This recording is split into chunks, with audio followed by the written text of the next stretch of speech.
एक बार की बात है, एक बूढ़ी दादी माँ रहती थीं। वह बहुत ही गरीब थीं। वह इतनी गरीब थीं कि वह सिर्फ इतना कमा पाती थीं कि वह अपना खाना पीना खा सकें।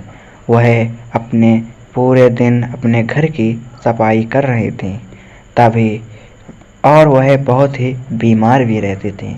उनकी तबीयत बिगड़ जाने के कारण वह खाट पर लेट जाती थीं और फिर से काम करने लगती थीं। उनका एक बेटा भी था जिसका नाम राकेश था।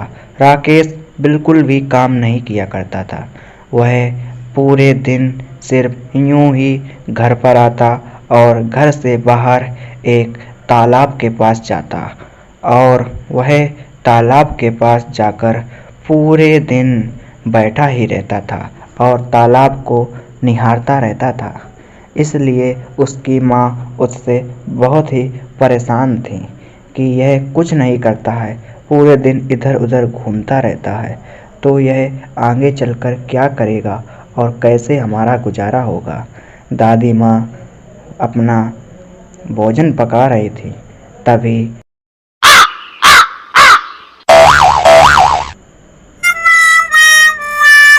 दादी माँ बहुत ही स्वादिष्ट भोजन बनाया करते थे। इतना स्वादिष्ट था कि उनका खाना खाकर सब लोग खुश हो जाया करते थे।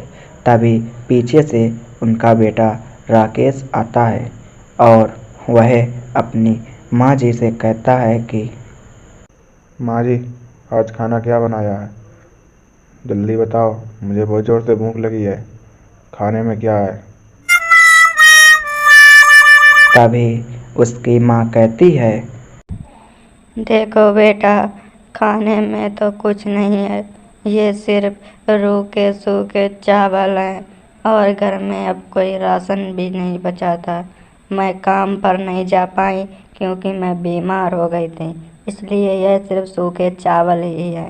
यही खा लो तुम। यह सुनकर राकेश जिद्द में आकर वह घर से चला जाता है और वह सबसे पहले बाजार जाता है क्योंकि उसे अब काम करना था और घर का खर्चा चलाना था। इसलिए वह एक आदमी के पास जाता है और कहता है, भाई, मुझे दुकान पर रख लो। मैं आपका सारा काम करूँगा। आप जो बताएंगे वही मैं करूँगा। तभी वह आदमी कहता है, हाँ हाँ, क्यों नहीं भाई। देखो भाई, तुम्हें ये चाकू दिख रहा है, इस पर तुम्हें सिर्फ धार लगानी है जिससे कि ये चाकू और ये कुल्हाड़ी पैनी हो जाएं। हाँ हाँ भाई, क्यों नहीं। मैं तुम्हारी ये सारे चाकू और ये कुल्हाड़ी को मैं एकदम बिल्कुल तेज धार का बना दूंगा।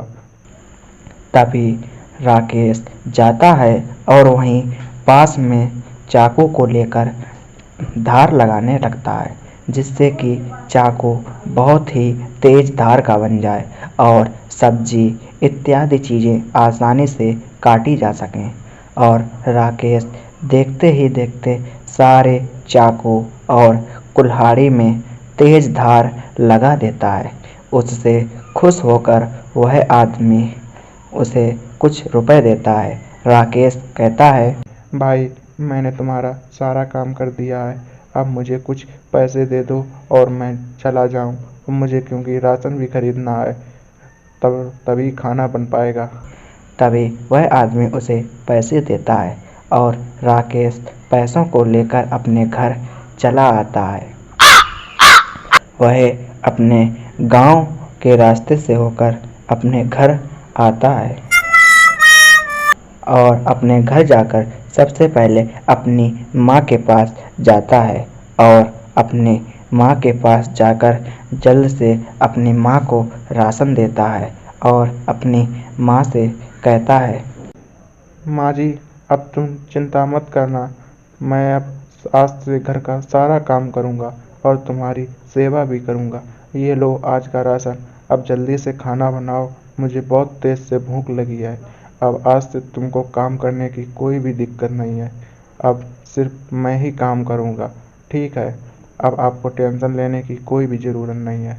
आज से मैं आपका सारा का सारा काम कर दूँगा। तभी उसकी माँ कहती है, बेटा, मैंने इसीलिए कहा था कि तुम कुछ अपने पैरों पर खड़े हो जाओ और कुछ कमाने लगो। आज तुमको पता चल गया है, इसलिए अब तुम काम करने लगे हो और पैसे भी कमाने लगे हो। अब तुम ऐसे ही काम करना, ठीक है? और उसकी माँ ऐसा कहती है और अब वो लोग बहुत ही खुश रहने लगे। उनका घर भी अब अच्छा खासा चलने लगा, क्योंकि राकेश अब काम करने लगा था और उसी से उनका खर्चा भी अब आसानी से चलने लगा।